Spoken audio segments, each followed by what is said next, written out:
No. But look, what's so wrong with being a tita? Ang daming performative tito and tita, ha? Like people like young 32-somethings. Like, oh my God, I'm such a tita na.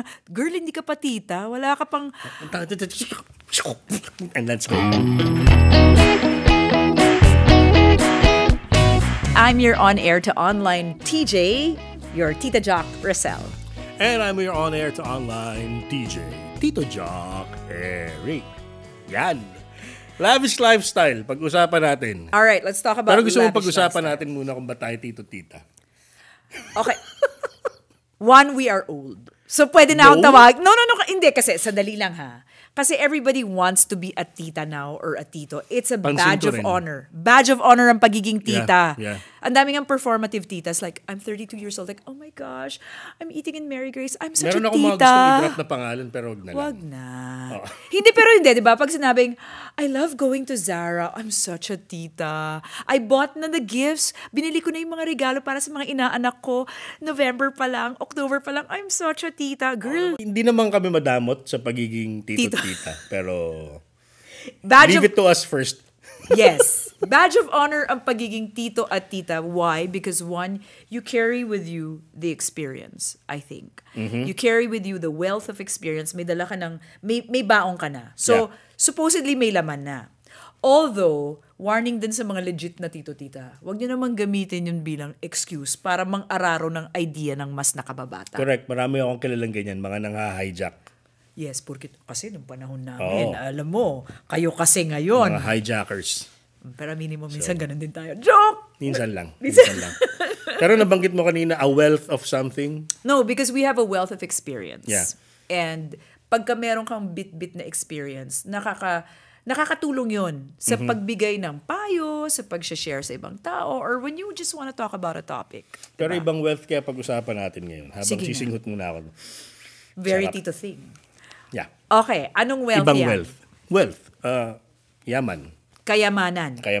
Yung pampataba ng bulsa. Laman ng bank account mo. Yes, yung pinag-uusapan ng marami ngayon. Yaman, legal man o illegal, leads to having a lavish lifestyle. Lavish lifestyle. Pero unang-una sa lahat, ha, gusto ko lang i-qualify. Walang masama kung gusto mo maging mayaman. Yun ang akin. Kasi syempre, nagtatrabaho ka, nag-aral ka, nagnegosyo ka, gusto mo ng maaliwalas at mabuting buhay para sa sarili mo or para sa pamilya mo, sa mga mahal mo sa buhay. That's fine. Yeah. You can aspire to be rich. It's okay. Ang mali dyan is how you get rich.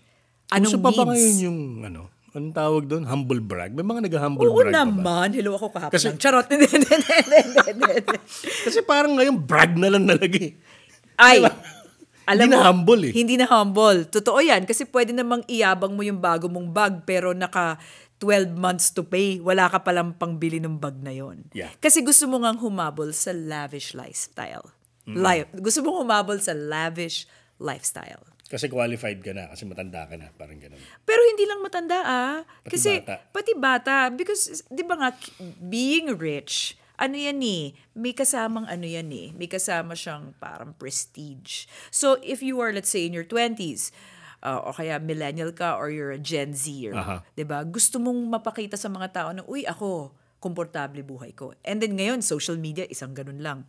Pero yung mga ganyan siguro, no? I don't know, Rosel, if you'll agree with me here, I think malaki yung factor kung paano sila pinalaki. Yung mga bata na sinasabi mong nag-display ng lavish lifestyle. At how were they brought up? Sila ba anong tawag nito? Naging disciplinarian ba yung parents nila sa kanila? Or pinabayaan sila? Laki sa layaw, Jeff Rocks, parang ganun. Okay, maganda yung sinabi mong yan. Total, na pag-usapan na rin natin, define natin what a lavish lifestyle is. Ito na yung nagiging path mo sa buhay kung paano ka nagkaroon ng lavish lifestyle, di ba? And if you are a kid at pinanganak ka sa buhay na komportable, syempre, kasama dyan kung paano ka pinalaki. Yaya, where's my water? Yan. Diba? Yaya, pawis na ako, I need a bimpo. May Yeah. ganyan. Pero meron din namang, Meron din namang una na nalalaglag. hindi, ako sige, pag-usapan muna natin upbringing. Let's say, for example, hindi ka pinanganak na mayaman. Or sabihin na natin, payakang pamilya. There's Simple this lang. post I saw yesterday. Ano to? Para sa mga hindi lumaki na privileged, ano yung mga akala nyo nung bata pa kayo na luxury na? Nakita ko yan. Diba? Oo. Na, meron pa kang post nun, yung may 2 ulam pa sa ref, luxury na yon. Akong sinagot ko doon, McDo tsaka Jumbo hotdogs. Luxury. Akala ko kasi dati talaga luxury siya. Ako, pagka yung tipong hindi lang puro tubig ang nakikita mo sa ref. Di ba? Di ba pag uwi mo galing school, di ba kasi puro bote ng tubig ang nakita mo. Tapos yung bote ng tubig nyo, yung pinaglumaan suka. Oo, di ba? O kaya yung ginamitan ng suka. O yung mga bote ng Sunny Orange. Ang luma ng Sunny Sunny Orange. Pero di ba, Orange. yung mga bote ng kung saan. Oo. Hindi, but no, going back lang ha, intindihin natin na a lavish lifestyle when we talk about upbringing. Kasi naman mga Pilipino tayo, di ba? At aminin na natin, alam natin na sa bansa natin, there are different levels of class. Yeah. Gusto ko lang maging sensitive sa ganun. Kasi baka naman sabihin, gaganda ng mga polo nyo. Kayo, sigurado, bata pa lang kayo. Lavish na lifestyle nyo. I wish. Di ba? Pero, sabihin na natin, para sa mga Laking kali ako. Kami, masasabi ko siguro, my mom did her best, pero very working class. Pinalaki kami to the best of her ability, pero hindi kami yung tipong baon mo magkano, yung bag mo maganda, sapatos mo iba-iba, hindi eh. Payak, simple. So pag ikaw nakatikim ka na as a parent's perspective, pag nakatikim ka na ng mas maganda-gandang buhay, mas maayos-ayos. Syempre, kung ano yung kinalakihan mo, gusto mo medyo upgraded na para sa mga bata. Diba? Yung kasabihan na, hindi pala kasabihan, yung laging sinasabi ng ibang parents na, ayokong pagdaanan yung pinagdaanan ko dati. Mismo. Diba? And that comes in some simple examples. For example, ikaw, naglalakad ka from school. Noon, kunyari, naglalakad ka galing sa school. Ngayon, maisip mo, kailangan naka-school bus yung anak ko. Yes. Meron pa nga akong kilala pinapa-school bus niya yung anak niya, may kasama pang yaya sa school bus. So, dalawa yung bayad nun. Dalawang bayad nun. Dalawang ulo yun eh. Dalawang ulo. So, ibig sabihin, ba't hindi ka nakontento na yung anak mo? Safe na makakapasok. Yeah. Kasi gusto mo, syempre, na sure na okay siya pag nakapasok. May kasamang yaya. Diba? May ganun. I'm not faulting that, ha? At sa edad natin ngayon, parang we're at that point wherein sometimes we tend to overprotect our kids. Yes. Because of what we experienced before. Yun nga, dun talaga, natural siguro yun human nature na ayokong naglalakad ka ng 3 kilometro papuntang eskwelahan. Kagaya ko dati. Ayokong ina-Alaska ka ng mga kaklase mo kasi ang baon mo 5 piso. Kagaya ko dati. Correct. Diba? Pero, what we're missing out is, paano ba tayo ngayon? We're okay. We're good. Yes, we're okay diba? now. Yun yung hindi madalas naiisip ng ibang parents. Siguro lang. That's my take on that. Ang akin lang baka hindi natin naiisip na we are actually hindering the development of our kids.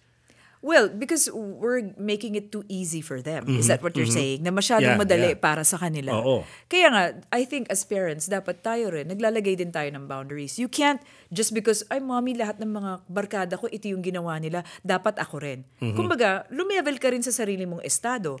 Kung kunyari yung anak mo, every weekend or sabihin natin every holiday, yung mga kaklase niya, punta sa Boracay, nagja-Japan, o diba, mami, kaka-US lang nila.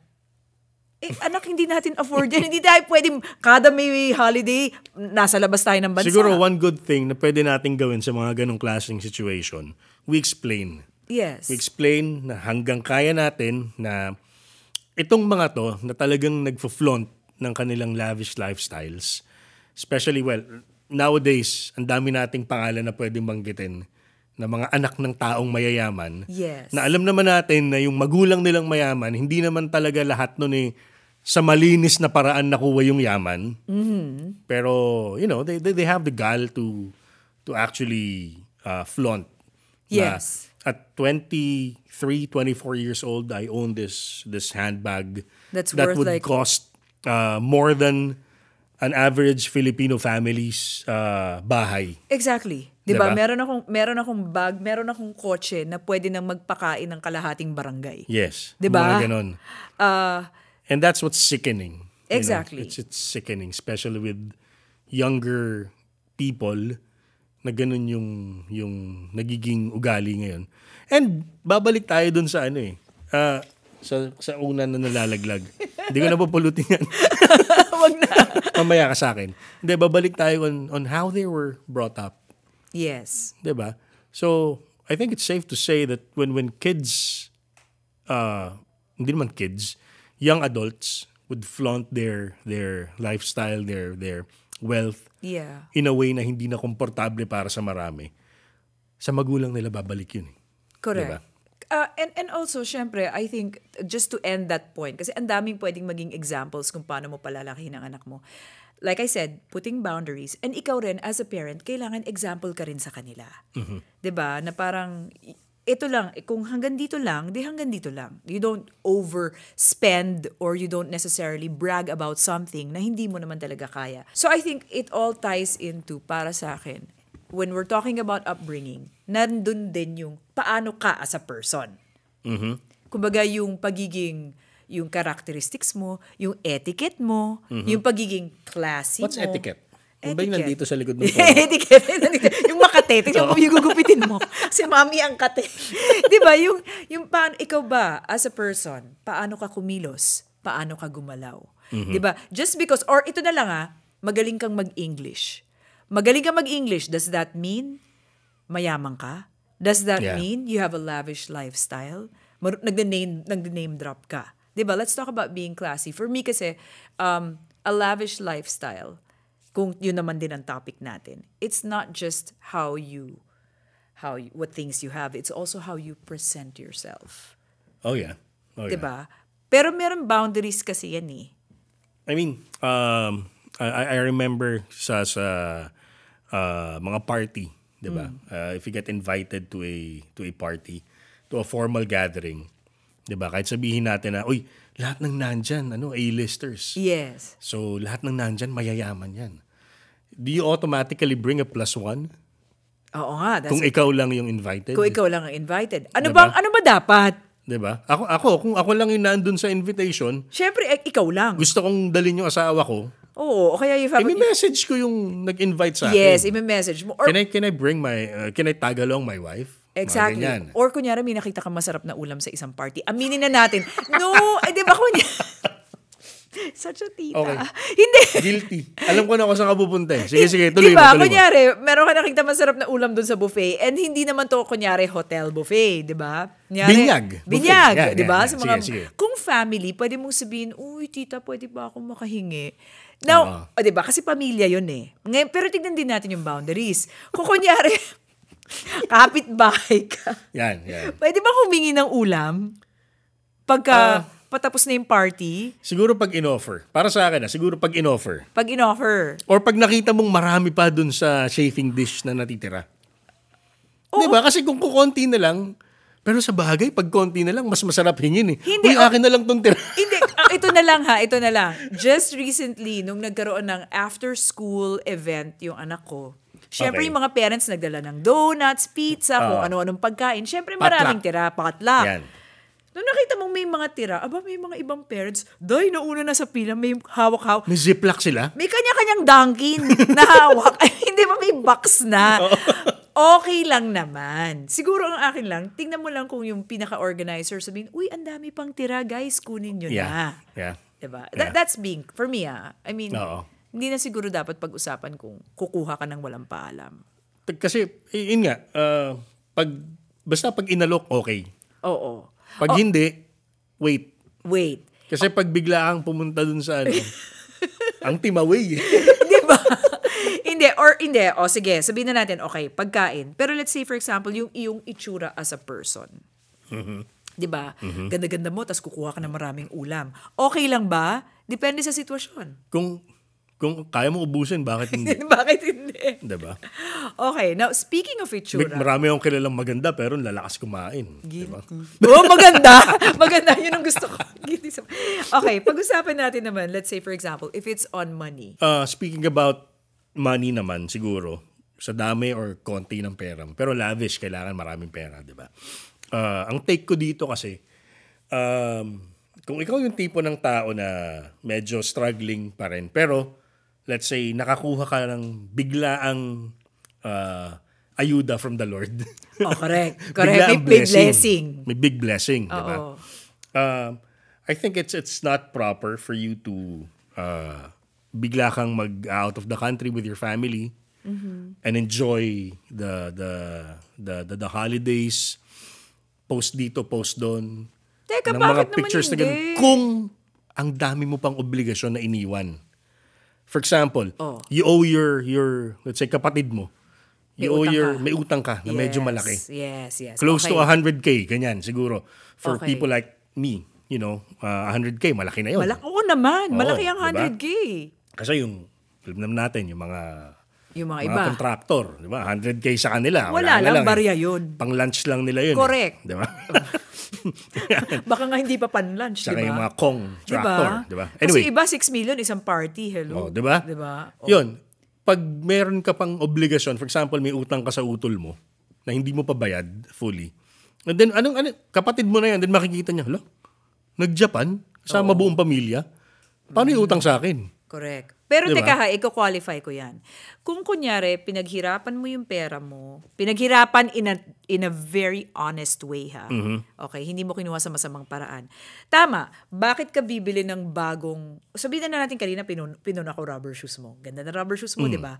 Bakit ka bibili ng, di ba, bakit ka bibili ng bagong bagay kung ito uutangan mo yung kaibigan mo? Yes. Precisely for that. Tapos iyayabang mo. So, syempre, Exactly. yung inutangan mo yung parang, girl, may utang ka pa sa akin. Exactly. Nakapag-Hong Kong ka pa. Oo. Diba? Ganun. Huwag kalimutan ng obligasyon. Yun muna. But then again, also, on the other side of the coin, it doesn't mean na you would stop wanting to enjoy life. Enjoy mo pa rin naman. Pwede naman. Siyempre. Pero kailangan, like I said, dapat may boundaries. Ngayon, kung ikaw ay isang tipong, you're enjoying life, pero at whose expense?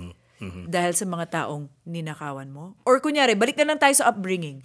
Sabihin na natin, isa akong, diretsahan na, isa akong kontraktor. Okay. Gumawa ako ng hindi maganda. Edit nyo na lang, ha? Kunyari, ang pera ko nakuha ko sa hindi magandang paraan. Ano man ang trabaho ko. Then I raise my kids. Palalakihin ko sila na napaka-komportable ng buhay.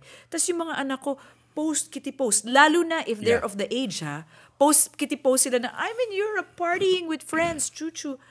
Girl, para sa akin, that's immoral. Kasi what you're doing... Exactly. Diba? I was looking for the term immoral.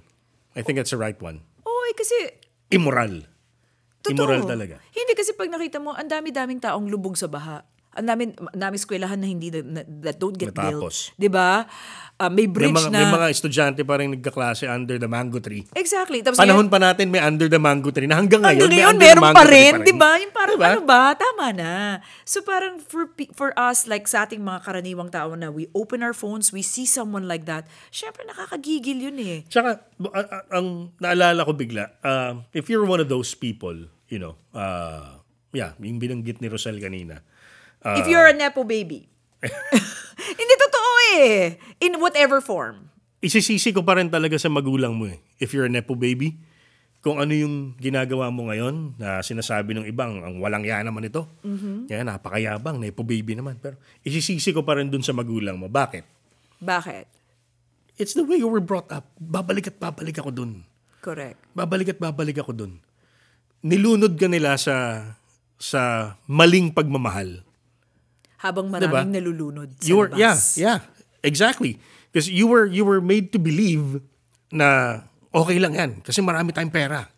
Hindi. Ako naman, eto lang ha. Sige, isisi mo yan sa magulang mo. Pero if you are of age and you're a nepo baby and you're still flaunting yung Hermes na bag mo, sa akin, I will also take it. It's on you. Yeah. Kasi nasa edad ka na. At nasan ka, buksan mo ang iyong mata. Anong realidad mo? 'Diba? Anong realidad mo sa buhay mo? Eto, maganda, mabango. Paglabas mo, makikita mo maraming taong mas mahirap sa'yo, mas maraming taong nagdadaan sa kung ano-anong mga problema. You should know upon yourself na this is not right. Siguro pwede kang mag-reflect. Kunyari, yung mga Jamie Cruz of the world. Tama ba? That's her name?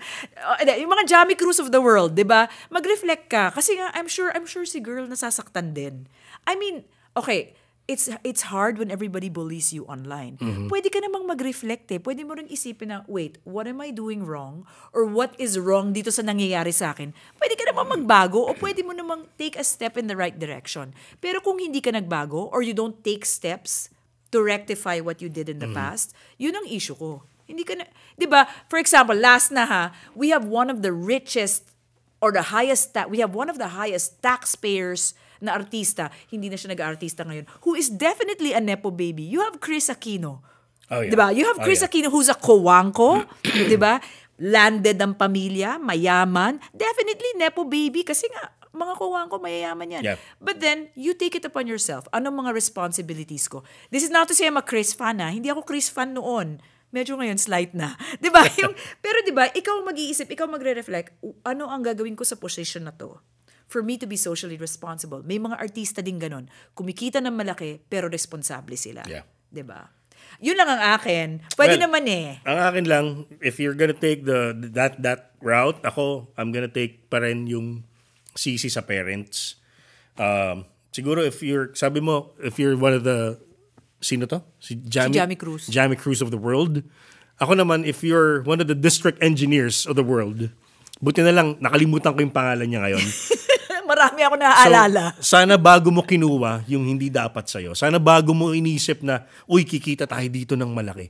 Sana inisip mo muna din, ano yung mangyayari sa anak mo. Diba? I mean, his kids right now. I mean, I personally have information about the kids of this district engineer na halos hindi na pumapasok or ayaw nang pumasok kasi binubully na nga sa school. Yung kahihiyan nila, sa sarili nila. I mean, that's hard. It's twisted. It's twisted for that kid right now. And as a parent, nalulungkot ka for them. Yeah. Pero ang akin lang, kung magla-lavish lifestyle ka, isipin mo kung yung lifestyle mo ay hindi nanggaling at hindi nakanakaw sa lifestyle ng iba. Ang akin lang, kung meron kang planong gawin, kung meron kang naiisip na gawin with your wealth, kung paano ka kumikita, isipin mo rin kung ano yung magiging epekto nun sa mga taong nakapaligid sa'yo, yung mga taong mahal mo, specifically your kids, your family.